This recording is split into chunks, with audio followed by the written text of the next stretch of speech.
इसी से ही रिलेटेड है, लायबिलिटी टू थर्ड पार्टी। आज का मतलब हमारा कंसेप्ट ही, चाहे हम एक सेक्शन करेंगे, 2 करेंगे, 3 करेंगे, 4 करेंगे, सारे सेक्शन जो है उनका मेन अगर क्रश निकाला जाए तो उसमें हम क्या डिसाइड कर रहे हैं, लायबिलिटी टू थर्ड पार्टी कब बनती है, कैसे बनती है, कब सामने वाले के पास ये राइट होता है कि वो आपके ऊपर सू कर सकता है, कब आपके पास ये राइट है कि आप अपनी क्लैरिफिकेशन में उसको मना कर सकते हो, सारा कुछ। ठीक है, सेक्शन जो 25 है आपका, लेट से यहाँ पर आपके सेक्शन आएंगे सेक्शन 25 से अराउंड 30 तक। ठीक है, 35 तक के सेक्शन ऑलमोस्ट आपको यही बता रहे हैं कि लायबिलिटी टू थर्ड पार्टी हमारी क्या बनती है, कैसे बनती है। ठीक है, जो सेक्शन 25 मैंने आपको पढ़ना दिया था वो इसीलिए दिया था क्योंकि हम ये बातें बहुत बार कर चुके हैं। लाइक जो आपका सेक्शन 25 है वो आपको क्या शो आउट कर रहा है कि जब भी कोई भी एक थर्ड पार्टी आकर आपकी पार्टनरशिप फर्म से कुछ लेट से कोई गुड्स लेकर जाती है, ठीक है, और वो खराब निकल आए तो क्या होता है। आप लोग ही सोच लो, लेट से अंजलि है, अंजलि गई, किस किसने खोली अभी शॉप बताओ, मनीषा ने, मनीषा के साथ कौन आएगा, मुस्कान, एक और प्रतिभा को भी ले लेते हैं। ठीक है, अब अंजलि है यहाँ पर थर्ड पार्टी। ठीक है, यहाँ पर मनीषा, मुस्कान और प्रतिभा तीनों क्या है, पार्टनरशिप फर्म की पार्टनर है। इनका क्या है, लेट से इनका जो बिजनेस है वो क्या है, ये लेट से सूट सेल करती है। ठीक है, इनका बिजनेस क्या है, सूट सिलने का बिजनेस है या ये सिले सिलाए बेचते हैं, वट एवर इट इज। ठीक है, कि अंजलि आई और इनके पास आकर कहती है भाई मुझे ना 100 सूट चाहिए मेरी शॉप के लिए। ठीक है, जैसे ही वो लेकर गई ना, उसने घर जाकर देखा कि इसमें से 20 तो ऐसे हैं जिनके कलर उड़े हुए हैं, बीच में से डिजाइन कुछ और था, दूसरा शुरू हो गया, मतलब सुटेबल नहीं थे जो इसने डायरेक्शन दी थी उन 100 सूट के लिए। ठीक है, अगर वो सुटेबल नहीं है तो अंजलि यहाँ पर क्या करेगी, वापस से जाएगी कि नहीं जाएगी। अंजलि जो है घर पे जाने के बाद दोबारा से इनके पास वापस आएगी। मैंने कहा था तुम्हें भी मुझे इसी तरीके के सूट दिखाओ क्योंकि मुझे आगे सेल करने होते हैं, तो आपने मुझे वैसे नहीं दिए। तो यहाँ पर लायबिलिटी किसकी बनेगी, फर्म की। बिल्कुल, अब हम आज जो सारे केस डिस्कस करेंगे वो सारे इसी चीज से रिलेटेड है भाई, कि कब कब कैसे कैसे सिनेरियो हो सकते हैं कि मतलब अब ये वाला सिनेरियो तो सबसे नॉर्मल है। ठीक है, जो सेक्शन 25 बोलता है सबसे नॉर्मल से भी नॉर्मल सिनेरियो यही होता है। चाहे आप सो छोड़ो, अगर यहाँ पर अंजलि ने सिर्फ एक सूट खुद के पहनने के लिए लिया होता और घर जाके वो देखते कि एक जगह का कलर उड़ा हुआ है तो अंजलि फटाफट से शॉप पे जाती, क्या दिया भाई तूने ये, वो कहते हैं कि मैडम दूसरा पीस निकलवा देते हैं फ्रेश, कहते नहीं छोड़ अब तो मैं फ्रस्ट्रेट होगी, मुझे तो मेरे पैसे दे दे वापस। अरे बात समझ में, तो ऐसा मतलब नॉर्मल से भी नॉर्मल केस अगर लेके चले तो ऐसा होता है, रियलिटी में होता है। आपके घर में कोई चीज है खराब निकल आई, आप तुरंत जाते हो कि हाँ देख भी ऐसे से खराब निकल आई। ठीक है, तो यही बात जो है सेक्शन 25 बोलता है। ठीक है, क्या क्या बोलता है देखो, अब उसमें क्या क्या चीजें ऐड हो सकती है वो कर रहे हैं, बात यही की यही है। उसमें क्वेश्चन क्या क्या अराइज होंगे देखो, इसी में ही हमने अराइज करने हैं क्वेश्चंस। क्या क्वेश्चंस, सबसे पहला बाय हूम, किसने ये डिलीवरी करी है। ठीक है, किसने करी होगी, ऑब्वियस सी बात है पार्टनर। ठीक है, फिर विच टाइप ऑफ जो भी इसका जो लॉस होगा वो क्या है। फिर क्वेश्चन आता है हु विल बी लायबल, कौन उसके लिए लायबल होगा भाई, फर्म। बिल्कुल, क्योंकि इसने जो काम किया वो तो ऑर्डिनरी कोर्स ऑफ बिजनेस में ही तो किया है। ऐसा थोड़ी है कि सूट का बिजनेस था और उन्होंने उठा के फैन सेल कर दिया अपनी शॉप का या अपना इसी सेल कर दिया, ऐसा थोड़ी किया उसने तो नॉर्मल काम किया, सूट का बिजनेस था, सूट सेल कर दिया। अब गलत निकल आया, उसमें मनीषा की क्या गलती है जो अंजलि उसके ऊपर आकर भड़क रही है। ठीक है, तो ऐसा कुछ नहीं है। सीधा सा नॉर्मल जो काम किया है तो वो कैसा किया है आपको वो पता ना चाहिए, कौन लायबल होगा वो पता ना चाहिए। प्लस लास्ट में क्वेश्चन बनता है कि क्या उसको वो काम करने की अथॉरिटी थी। ठीक है, तो ये सारी बातें आप चेक करोगे जब ये करोगे। देखो अब अंजलि और यहाँ पे इस फॉर्म का केस जो आया था वहां पर देखो किसने किया, क्यों किया, कौन लायबल होगा, क्या उसको काम करने की अथॉरिटी थी। तो सारे काम थे कि नहीं थे, काम सारा अथॉरिटी में भी था, पार्टनर ने ही किया था, फर्म तो बिल्कुल लायबल होगी। और कैसे लायबल होगी, यहाँ पर एक और क्वेश्चन बना लो, हाउ, कैसे लायबल होगी। हो सकता है वो जॉइंटली लायबल हो सकता है वो सर्वली लायबल हो। जॉइंटली और सर्वली समझते हो? जॉइंटली मतलब सभी जितने भी फर्म के पार्टनर्स हैं, और सर्वली हो सकता है कि पर्टिकुलर, बिल्कुल जॉइंटली भी हो सकते हैं और सर्वली भी हो सकते हैं। ठीक है, चलो अब लिखते हैं इसको। ये चीज समझ में आ गई, क्वेश्चन तो रहने देते हैं, एग्जाम्पल हटा देते हैं।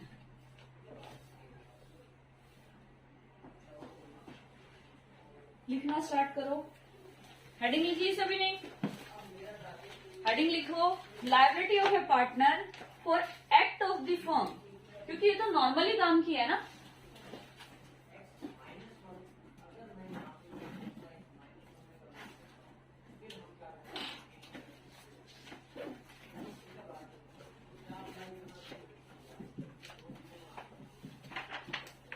लिखो एवरी पार्टनर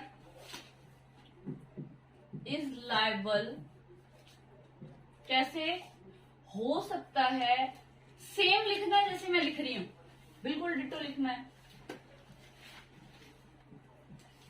जॉइंटली हो सकता है, सर्वली हो सकता है, हो सकता है वो जॉइंटली लायबल है या फिर वो सर्वली लायबल है। लिख लिया? आगे लिखो इसके बाद क्वेश्चन बनाओ, फॉर व्हाट, किस चीज के लिए वो लायबल ठहरा रहे हैं हम उसको, फॉर व्हाट। सेकंड पॉइंट बनाना है, फॉर व्हाट, किस चीज के लिए लायबल। लिखो इसका आंसर, क्वेश्चन मार्क लगा लेना पीछे। ठीक है, आंसर लिख लो नेक्स्ट लाइन में ताकि पता चले कि हमने क्वेश्चंस बनाए हैं। किस चीज के लिए लिखो, for all act of the firm done in ordinary cause of business, done in ordinary cause of business में जितने भी काम किए होंगे उन पार्टनर्स ने, उन सब के लिए वो लायबल है कि नहीं है? बिल्कुल है भाई। कैसे लायबल है? जॉइंटली और सर्वली। अब ये जो काम किए हैं किसने किए हैं? क्वेश्चन बना, बाय हुम। यहां पर इसका आंसर लिखो, हो सकता है कि उस टाइम पर एक पार्टनर हो या हो सकता है दो पार्टनर हो, तो हम बस लिखेंगे पार्टनर्स। हो सकता है एक ने काम किया, हो सकता है दो ने किया हो, चार ने किया हो, हमें क्या पता। बट लायबल तो पूरी फर्म है ना, क्योंकि उसने ऑर्डिनरी कॉज ऑफ बिजनेस में काम किया है। नेक्स्ट पर्सन जो है क्वेश्चन बनता है आपका, इसी में लिख लो, ये तो दो क्वेश्चन बनाने की जरूरत नहीं है। यहां पर पार्टनर के बाद एक और स्लैश लगाओ और उसमें ये लिखो कि जितने भी उस टाइम पर आपके एक्टिव पार्टनर होंगे, याद रखना एक्टिव पार्टनर लिख लो, पूरी लाइन लिख के तो ज्यादा ही हो जाएगा। मतलब वो काम जब हुआ है, ये लायबिलिटी जब अराइज हुई है, उस टाइम पर जो पार्टनर आपके एक्टिव थे वो। नेक्स्ट क्वेश्चन बनाओ, अथॉरिटी, कि क्या जो पार्टनर्स ने काम किया उनके पास वो अथॉरिटी थी उस काम को करने के लिए।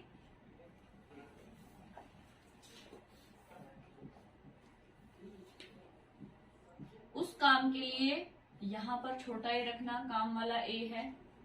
ठीक है, हो सकता है आपके पास इम्प्लाइड अथॉरिटी हो सकता है आपके पास एक्सप्रेस अथॉरिटी हो। दैट मीन्स टू से, अगर मैं इस पूरे को भी इकट्ठा कर दूं तो क्या बनेगा कोई भी पार्टनर जो है सारे के सारे ज्वाइंटली हो सकते हैं, सर्वली हो सकते हैं, ऐसे काम के लिए जो उन्होंने ऑर्डिनरी कोर्स ऑफ बिजनेस में किया है। बट पार्टनर्स कौन से इन्वॉल्व होंगे? जो एक्टिव पार्टनर्स थे। और क्या उनको अथॉरिटी थी? चाहे एम्प्लॉयड अथॉरिटी में किया हो चाहे एक्सप्रेस में किया हो, दोनों अथॉरिटी में अगर किसी में भी किया है तो वो लायबल है। ठीक है, तो अब लिखो पूरे के ऊपर ऐसे एरो लगा के, फर्म विल बी लायबल।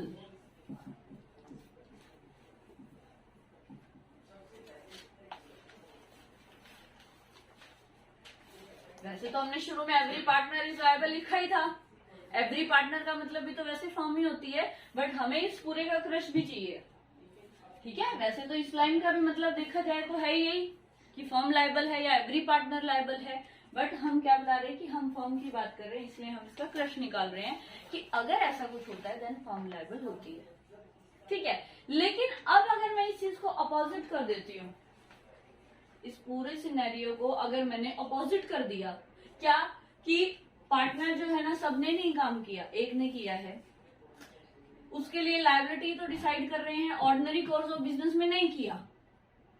ठीक है, जो एक्ट था उसको ना एम्प्लॉयड अथॉरिटी थी ना ही एक्सप्रेस अथॉरिटी थी, तो क्या होगा? पर्सनली लायबल होगा। याद रखना, एक और वर्ड यहाँ ऐड हो जाएगा कि वो कैसा होगा फिर? पर्सनली, खुद वो लायबल होगा, वो अकेला पे करेगा। यहां तक लॉजिक समझ में आ गया? सेक्शन के अंदर ये बात आपको क्यों नहीं दी? क्योंकि यहाँ पर just we are deciding the liability to third party. हम आपस में उनकी लायबिलिटीज को नहीं बता रहे, हम सिर्फ फर्म की लायबिलिटी बता रहे हैं कि थर्ड पार्टी के अगेंस्ट क्या होगा। बट लॉजिकली आपको कनेक्ट करना पड़ेगा चीजों को। ठीक है, अब लिखो जल्दी से। The expression act of firm not any, जो अभी अभी अमन का वर्ड इसका था ना तुम्हारा, not any act or omission by all the partners, omission by all the partner or any of the partner or agent of the firm, agent of the firm which gives rise to a right against, a right enforceable by, a right enforceable by or against the firm।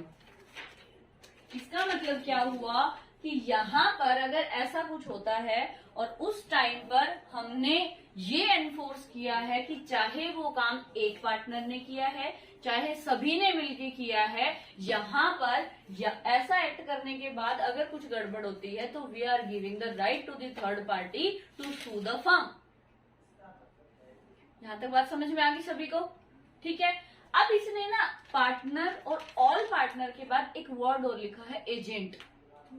अब उसका meaning देखो। अब आप बताओ, principal और agent का जो relation होता है वो कैसा होता है भाई? जो प्रिंसिपल है जो काम इसको देगा उसको सारा करना है। क्या ये कभी भी खुद कोई भी लॉस बियर करता है?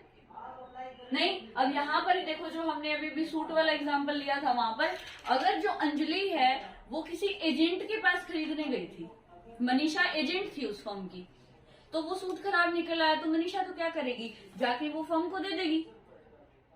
ऐसा ही करते हैं जो शॉपकीपर नॉर्मली होते हैं, वो क्या करते हैं भी कोई बात नहीं, अगर खराब निकल आया तो दे दो, आप फ्रेश पीस ले जाओ, हमारा तो वापस हो जाएगा।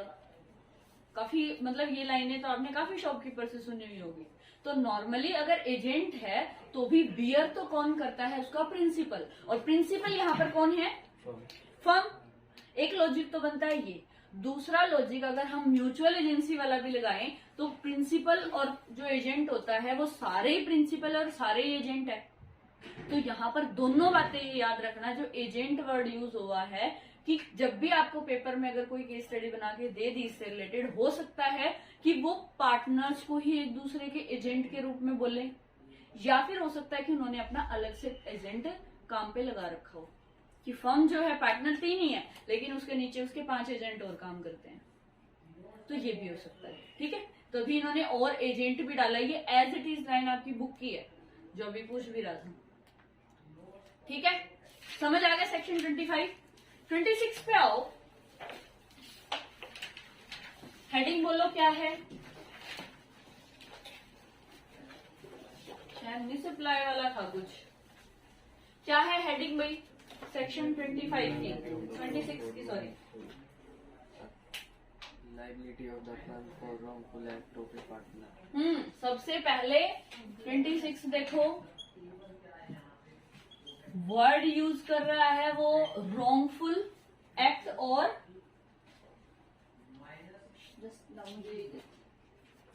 Liability of the firm for liability to the third party तो है ही, सीधा लिख रही हूं wrongful act of a partner.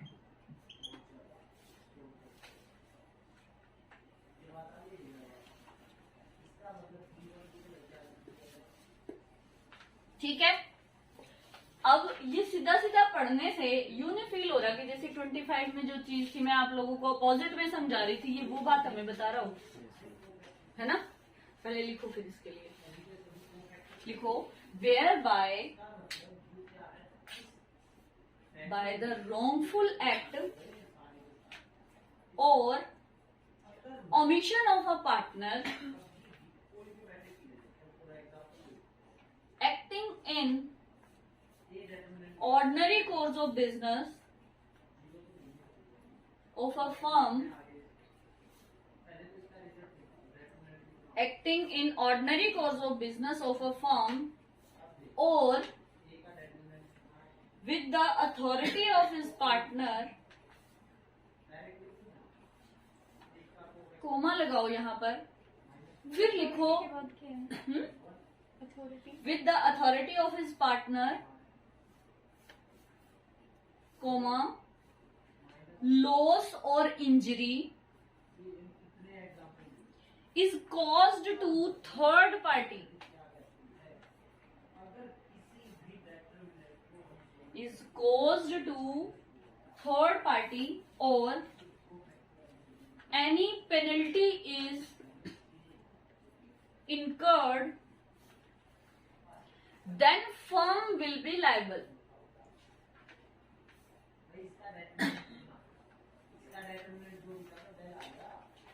सी, ध्यान से सुनो, क्या किया है, कोई भी रॉन्गफुल एक्ट हुआ है किसी पार्टनर का। अब हमारे माइंड में देखो, हेडिंग पढ़ने के बाद दिमाग में क्या आया कि किसी एक अकेले पार्टनर ने कोई काम कर दिया, ठीक है, लेकिन ये कह रहा है कि आपको ना वहां पर दो चीजें चेक करनी है कि क्या आपने वो काम ऑर्डिनरी कोर्स ऑफ बिजनेस में किया है। वो कहता है यस, मैं ये काम नॉर्मली करता हूँ रोज। दूसरा कहता है कि अगर तूने ये ऑर्डिनरी कोर्स ऑफ बिजनेस में किया है, क्या तुझे किसी ने अथोराइज किया था, तुझे अथॉरिटी थी इस चीज की। दूसरी चीज चेक करनी है आपको कि क्या उसको वो काम करने की अथॉरिटी थी।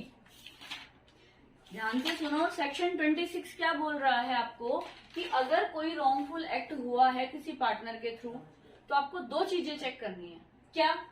क्या ऑर्डिनरी कोर्स ऑफ बिजनेस में काम किया है, क्या उसको अथॉरिटी थी। अगर इन दोनों के आंसर मिले आपको यस, तो क्या होगा, firm will be liable.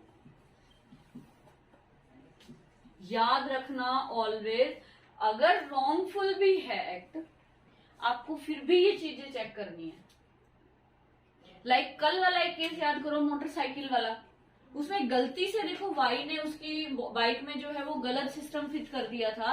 Even after that third party ने आके पूरी फर्म को पकड़ा था या उस पर्टिकुलर पर्सन को पकड़ा था, फर्म को।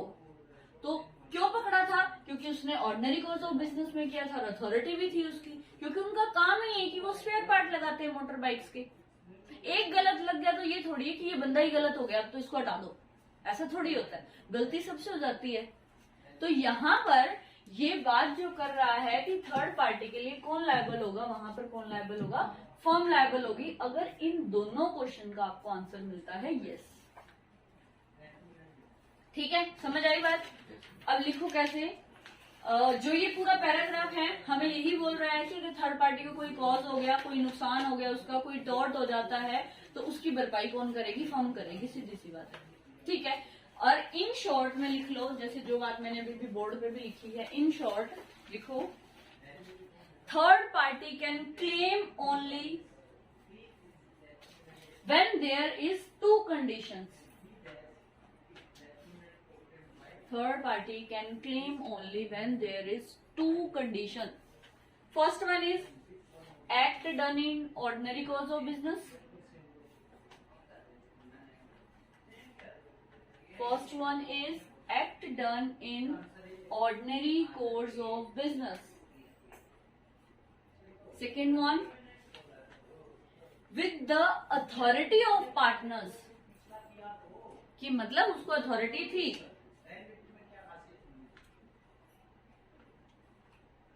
ठीक है, नेक्स्ट पॉइंट बनाओ। यहां पर जो ये लॉस और इंजरी की बात कर रहा है वो है क्या रियलिटी में? लिखो the word injury, next point बनाना वही इसको, the word injury in this section implies, injury जो है वो क्या इंप्लाइज कर रही है भाई? टोर्ट्स। टोर्ट समझते हो? TORT। टोर्ट क्या होता है?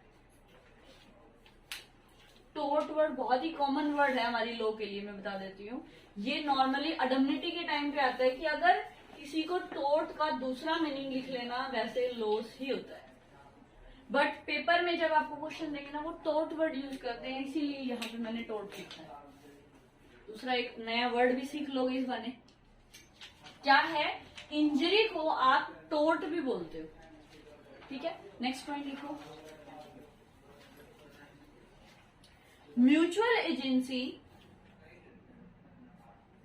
Mutual agency comma element of partnership firm, element है ना हमारा ये, element of partnership firm is also apply there. कैसे?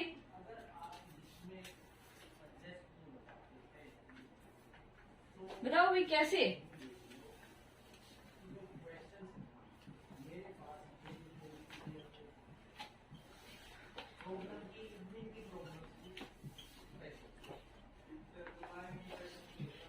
म्यूचुअल एजेंसी कैसे?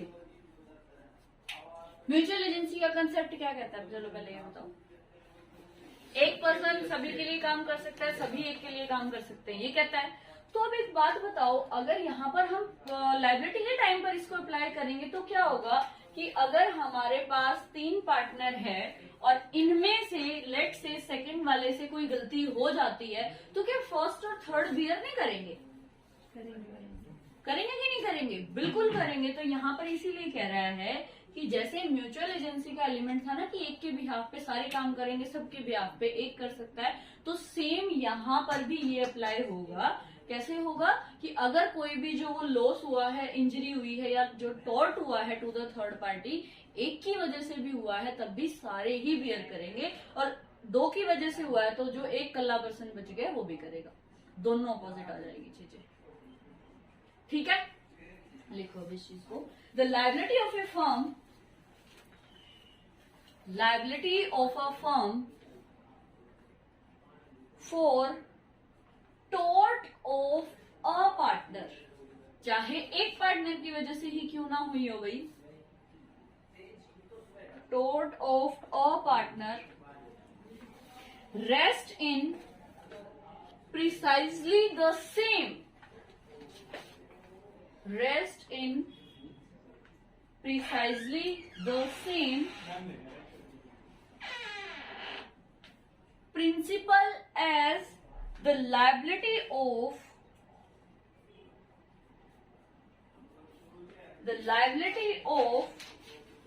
principle for tort of his agent, क्योंकि सभी प्रिंसिपल है, सभी एजेंट है, तो एक की वजह से हुआ हो, चाहे वो प्रिंसिपल हो चाहे वो ना हो, फिर भी क्या करना पड़ेगा? उसको बियर करना पड़ेगा।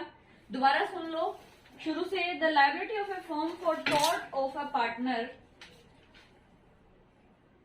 Partner rest in precisely the same principle as the liability of principal for torts, सबका ठीक है यहां तक?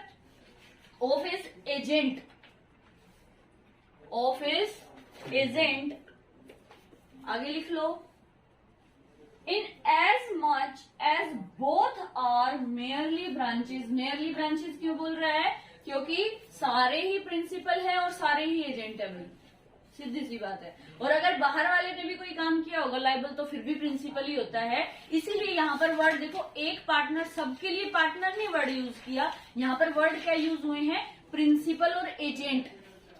चाहे आप म्यूचुअल एजेंसी का कंसेप्ट लगा लो, सारे प्रिंसिपल है सारे एजेंट है, या फिर कंसेप्ट अपोजिट करके लगा लो कि मैं अगर प्रिंसिपल हूं, आप सारे मेरे एजेंट है, तो भी लाइबल तो प्रिंसिपल ही रहेगा ना हमेशा।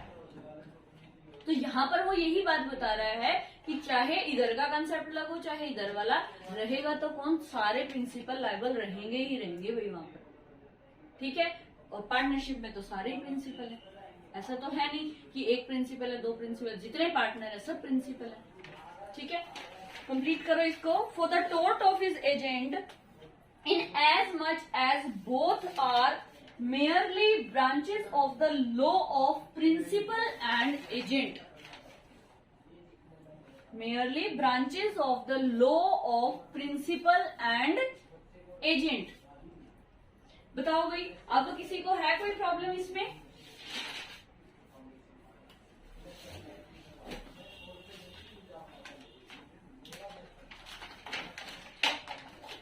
लग रहा है भाई कोई प्रॉब्लम? कोई भी रॉन्गफुल एक्ट है, क्रश अगर इसका हम करें सेक्शन का, चेक करो, ऑर्डिनरी कोर्स में है और क्या अथॉरिटी में है, दोनों के answer yes, firm will be liable, ठीक है। फिर ये कहता है कि इंजरी जो है यहाँ पर सारे टोर्ट्स को भी इन्वॉल्व कर रही है, कोई भी लॉस होगा, छोटा से छोटा, इवन आपका सूट खराब निकला है था, आप एक सूट के लिए भी चले गए थे, सोच के देखो जिसने 100 सूट लिए होंगे वो तो कितना भाग के जाएगा, ठीक है। फिर देखो वो कहता है कि म्यूचुअल एजेंसी वाला भी कंसेप्ट यहाँ पे फॉलो होता है, जहां पर सारे प्रिंसिपल हैं तो सारे ही लाइबल हैं, बट अगर हम इसको नॉर्मल प्रिंसिपल और एजेंट वाला रिलेशन भी लेके चले तो ऑलवेज लाइबल तो प्रिंसिपल ही रहता है। दोनों बातें समझ में आ गई? प्रिंसिपल पार्टनरशिप की तरफ से भी, और एक नॉर्मली जो हम स्पेशल एजेंट अपॉइंट करते हैं जो पार्टनर नहीं होता है उसकी तरफ से भी। समझ आ गया? चलो अगला करो। नेक्स्ट सेक्शन आपको क्या कहता है? सेक्शन 27। वहां पर अब ये चीज है भाई, किसी ने अगर गलती यूज कर लिया तो क्या होगा? अब बात आती है कि पर्सनली लायबिलिटी वाली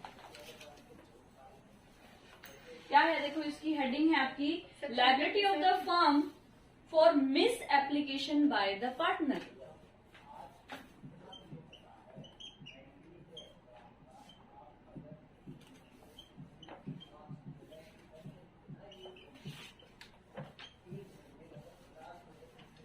ऑफ पार्टनर ने प्रॉपर्टी।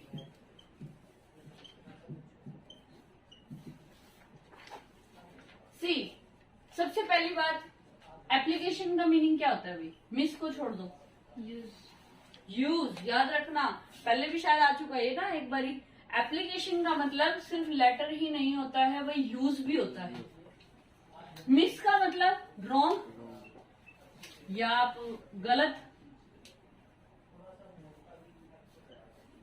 आपने क्या किया है कि आपने फर्म की प्रॉपर्टी का गलत यूज किया है, मतलब जिस यूज के लिए वो बनी थी आपने वो यूज नहीं किया इसका मतलब, या फिर फर्म के प्रॉफिट्स का गलत यूज किया है, ठीक है।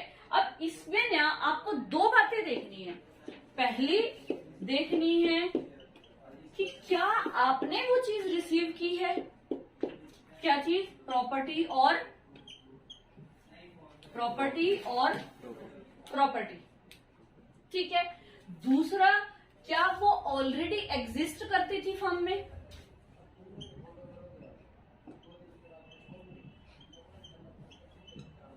क्या क्या? वही प्रॉपर्टी और प्रॉफिट, ठीक है। सिर्फ दो ही तरीके से होगा। क्या? पहला तरीका उसका क्या है कि लेट से उसने रिसीव की, रिसीव किससे करेगा? From third party. कैसे? मैंने 100 जैसे सूट सेल किए थे, 100 सूट के बदले में उसने उसको 50,000 रुपए दिए थे कि ठीक है ये फर्म, उसने तो फर्म के भी हाफ पे दिए ना थर्ड पार्टी ने, और उसने जाके इन 50,000 के से अपने ही घर की प्रॉपर्टी खरीद ली कोई, क्या कोई पार्टनर ऐसा कर सकता है? नहीं कर सकता। तो याद रखो यहाँ पर हम एप्लीकेशन की क्या बात कर रहे हैं फर्स्ट में, कि किसी थर्ड पार्टी से किसी पार्टनर ने रिसीव की है कोई फर्म की प्रॉपर्टी या फर्म का प्रॉफिट और उसको यूज किया है रॉन्गफुली। रॉन्गफुली का मतलब कोई भी ऐसा काम हो सकता है जो फर्म के काम से अलग हो। हालांकि उसने अपने घर की प्रॉपर्टी खरीदी है, कोई क्राइम तो नहीं किया ना, कोई ऐसा बड़ा ऑफेंस तो नहीं किया उसने, खरीद सकते हो आप अपने घर की। लेकिन यहाँ रॉन्गफुल एक्ट क्या हुआ है, उसने घर की खरीदी है, फर्म की खरीद लेता, कोई दिक्कत नहीं थी। ठीक है, तो सारे ही वो काम मिस एप्लीकेशन माने जाएंगे जो फर्म के काम से अलग उसने कोई भी काम किया है। याद रखना ये बात, सारे ही मिस एप्लीकेशन है। ठीक है, मिस एप्लीकेशन में यहाँ पर वो मत समझना कि हाँ किसी ने किसी को सुपारी दी है चाकू रख के कि हाँ उसका मर्डर कराइए तेरे को 50,000 रुपए मिलेंगे, ऐसे वाला नहीं कह रहे। ये सिर्फ नॉर्मली वो काम बोल रहा है जो काम पार्टनरशिप फॉर्म के लिए आपको करने चाहिए थे वो नहीं किए, उस पैसे से कुछ और कर लिया, या फिर ऑलरेडी फॉर्म में थी जो प्रॉपर्टी उसका मिसयूज किया। जैसे हम लोग सूट बनाने का एक चल रहा है अपना एग्जाम्पल, वही चलने देते हैं। हम सूट बनाने का काम कर रहे थे और क्या किया, एक हमारे पर्सन ने आके उसी प्लांट एंड मशीनरी के साथ सूट की बजाय लेट से उसने शर्ट बनाई, बट अपने पर्सनली वर्क के लिए। ठीक है, क्योंकि कपड़ा तो सेम ही होता है। उसने क्या शुरू कर दिया, वो शर्ट बना रहा है, उसने 100 शर्ट बनाई और जाके सेल कर दी, खुद प्रॉफिट कमा लिया। क्या वो ऐसा कर सकता है? नहीं। सेम ऐसे ही ऑलरेडी प्रॉफिट पड़े थे हमारे, उन प्रॉफिट्स में से कुछ पैसे निकाले और जाके अपने यूज के लिए कुछ कर लिया काम। क्या वो ऐसा कर सकता है? नहीं। तो ये दो चीजें देखना कि क्या उसने रिसीव करके थर्ड पार्टी से ये काम किया है या जो ऑलरेडी फॉर्म में प्रॉपर्टी या प्रॉफिट था उससे वो काम किया है। सिर्फ दो ही केस यहाँ पर बनेंगे। ठीक है, अब लिखो इस चीज को। कैसे लिखोगे? लिखो, सबसे पहला क्वेश्चन बनाओ, वेयर इट अप्लाइज, जो अभी अभी कंसेप्ट हमने किया है।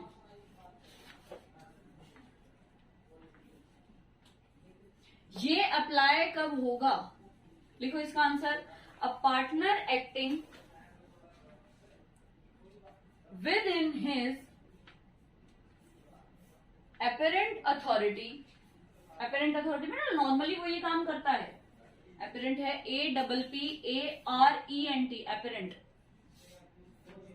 अपेरेंट अथॉरिटी रिसीव मनी और प्रॉपर्टी, मनी या फिर आप मनी लगा सकते हो, प्रॉफिट लगा सकते हो, सेम बात है।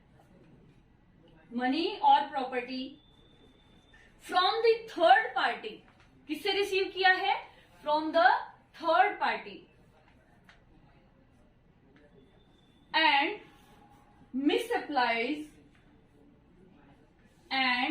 misapplies or use it for unauthorized purpose।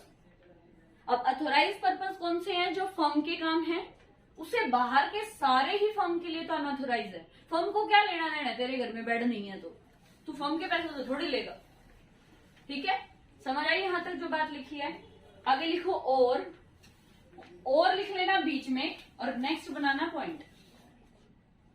A firm in ordinary course of business receive money और property from the third party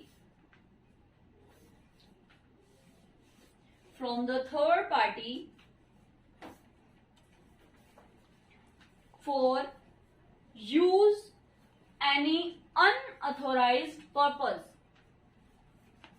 या फिर आप बोल सकते हो और मिस अप्लाई या मिस एप्लीकेशन, अगर हम हमारे टॉपिक के अकॉर्डिंग चले तो, by any of the partner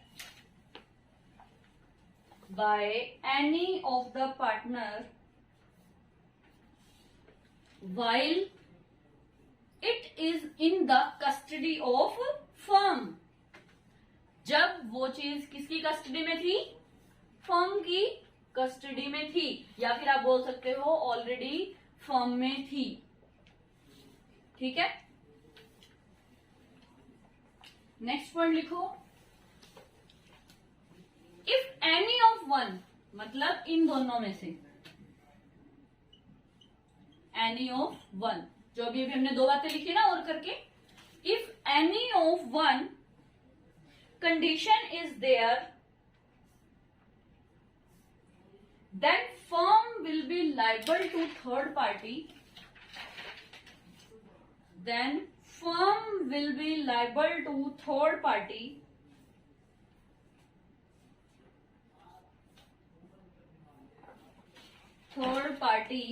to make good the losses. अब बात देखो, हमने जो लाइन लिखी है ये थर्ड, अभी तक का कंसेप्ट हमें समझ में आ रहा था। अब दिमाग में एक क्वेश्चन उठता है, देखो मिसअप्लाई तो किया पार्टनर ने, तो फर्म क्यों लायबल है? आया किसी के दिमाग में क्वेश्चन? अभी तक मैंने क्या बोला कि मिसअप्लाई किया है किसने? किसी भी एक पर्टिकुलर पार्टनर ने। बट लास्ट में हमने थर्ड लाइन क्या लिखी कि इन दोनों कंडीशन में से कोई सी भी अगर एक कंडीशन होगी, देन कौन लायबल बता रही मैं यहाँ पे? कैसे? किसी के दिमाग में ये क्वेश्चन आया कि मैम आप बोल तो रहे थे मिसअप्लाई किया, बट आप फॉर्म को लायबल बता रहे हो। ऐसे ना क्वेश्चन अराइज करने शुरू करो कि ये क्यों हुआ, किसने किया, कहां से आ गई थी ये चीज। सच में लो बड़ी अच्छी इंटरेस्टिंग हो जाएगी आप लोगों के लिए। देखो अब यहाँ पर क्या है, थर्ड पार्टी ने तो देखो यहाँ पर इसको पैसे दिए, किसके बिहाफ पे? फर्म के, कि इसने इसको जो 50,000 दिए थे, इसने तो अपनी तरफ से किसको दिए थे? फर्म को दिए थे, ना कि उस पर्टिकुलर पार्टनर को दिए थे। वो बाद में उनका फर्म का अपना लेना देना पार्टनर्स के बीच का कि वो कैसे क्या करेंगे, ठीक है। तो इस वजह से ही कहते हैं कि अगर फर्म उसके अंदर थी भी लेकिन किसी थर्ड पार्टी की थी, तो उस टाइम पे भी सेम लायबल तो फर्म ही होगी ना, ठीक है। और ऊपर जो हमने सबसे पहले लाइन लिखी थी उसमें देखो मैंने बताया था कि नॉर्मल अथॉरिटी में उसने काम किया है, एपेरेंट अथॉरिटी में। लेकिन अब इसका एक नोट लिख लो, इस सेक्शन का नोट लिखवा दो सीधा, हाँ सीधा नोट लिखो इस सेक्शन का। कई सेक्शंस का लिखते हैं ना हम नोट, ठीक है। ये just for the deep understanding होता है कि कंफ्यूज ना हो आप बाद में, ठीक है। लिखो इसका, if the receipt of money, if the receipt of money by one partner is not within the scope of his apparent authority,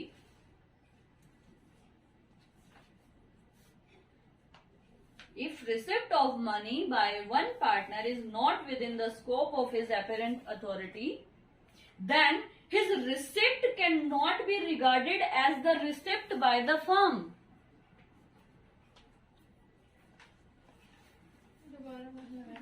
Then his receipt cannot be regarded as a receipt of the firm. ध्यान से सुनो पहले इसी line को, आगे बाद में लिखेंगे। क्या बोला कि अगर उस पार्टनर ने स्कोप से बाहर काम किया, क्या, जैसे कि हम हमारे एक्स, वाई और जेड थे, हमने यहाँ पर सारे अकाउंट्स की जिम्मेवारी डाल रखी थी एक्स पे कि एक्स चाहे जो मर्जी हो जाए तुझे कोई पैसा रिसीव नहीं करना, सब हम करेंगे, मेरा काम है मैं अपने आप करूंगा। आज ना वो छुट्टी पे था ना कुछ और, लेट से वो 5 मिनट के लिए पानी पीने गया था और कोई थर्ड पार्टी आई और वाई ने उसको पैसे ले लिए उससे, उसने मना किया हुआ था कि नहीं किया हुआ था कि 5 मिनट में ऐसा क्या हो रहा था, एक्स क्या कहेगा, उसको भी मेरी अथॉरिटी थी ना, तूने बाहर जाके काम क्यों किया, और फिर उसको तूने मिसअप्लाई भी कर लिया।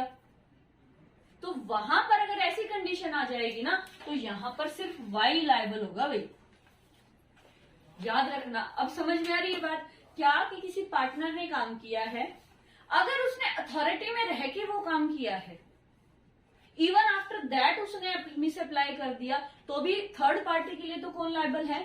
फर्म।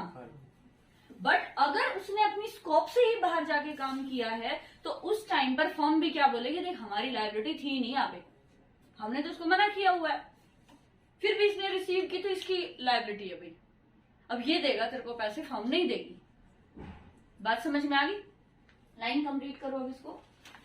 और जो वो रिसिप्ट है, यहाँ पर रिसिप्ट किसकी होती है भाई? रसीद समझते हो ना सारे, रिसिप्ट वही है कि उसने पर्ची काट के दे दी कि हाँ इतने पैसे हम रिसीव कर चुके हैं, तो वो कहता है कि वो जो रिसिप्ट है वो रिगार्ड्स होएगी to the partner, not to the firm. हम ये नहीं मानेंगे कि फर्म में वो रिसिप्ट आ चुकी है। आगे लिखो इसको। एंड वहीं पे लिखो जहां तक लिख रखा है आपने, receipt of by the firm and the other partner will not be liable, other partner will not be liable unless the money received comes into their possession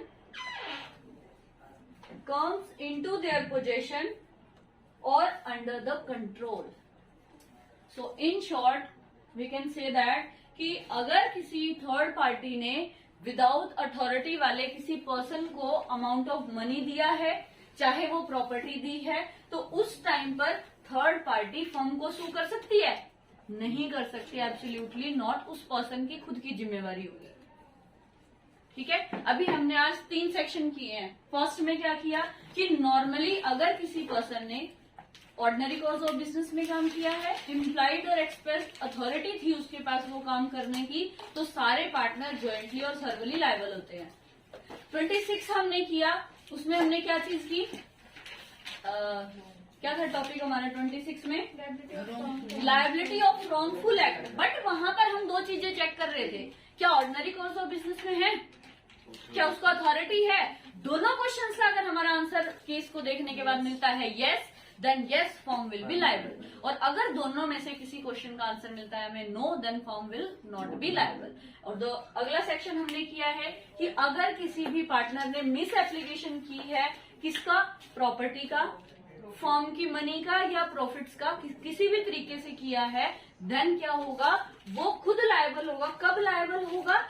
जब उसने वो अपनी अपेरेंट अथॉरिटी से बाहर जाके काम किया है। ठीक है, 2 चीजें चेक होंगी। क्या? जो उसने थर्ड पार्टी से हो सकता है कि अभी रिसीव किया हो और अभी यूज कर दिया हो, यूज नहीं, हम मिस यूज बोलेंगे यहाँ पे, word will be use miss use, कि रिसीव किया और उसका मिस यूज कर दिया, फिर ऑलरेडी फॉर्म में थी और उसका मिस यूज कर दिया। दोनों चीजें चेक होंगी। ये नहीं है कि उसने रिसीव किया बस उसका ही। कंसेप्ट क्लियर है तीनों? ठीक है, चलो एक कंसेप्ट घर के लिए